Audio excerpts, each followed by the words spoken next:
السلام عليكم ورحمة الله وبركاته. عدنا إليكم مقطع جديد، مقطع اسبانيش لاتيه بمكينة ديلون جديديك. بسم الله نبدأ.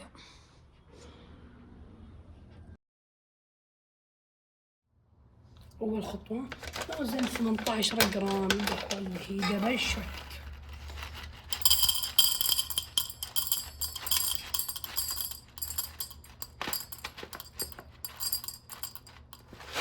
ثمنطاش 17 ننقص شوي.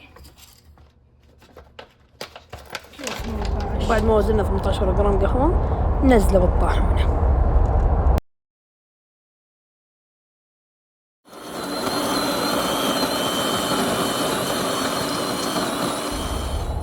بعد ما طحنا 18 جرام قهوة نفكك التكتلات من ذاك إن جميع التكتلات تفككت معنا، وبعد كذا نضرب ضربتين عشان البن ينزل وما يتكبكب معنا وقت تطليع اللي هو الموزع. بعدين نوزع بعده بموزع القهوة 3 دورات، دورتين إن شاء الله نتكفي. وبعدها نجيب التامبر ونعطيه كبسة خفيفة ومو خفيفة بنفس الوقت.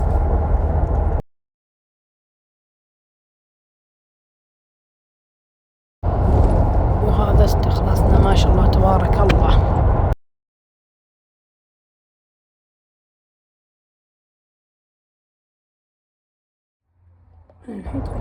حليب، وبعد ما نخلص تبخير ندور البيتشر كذا عشان لو في شو اسمه فقاعات تروح عشان ما تخرب علينا التصوير، ونجيب الاستخلاص حقنا وندوره برضو دورتين عشان لو كان في برضو فقاعات ولا شيء.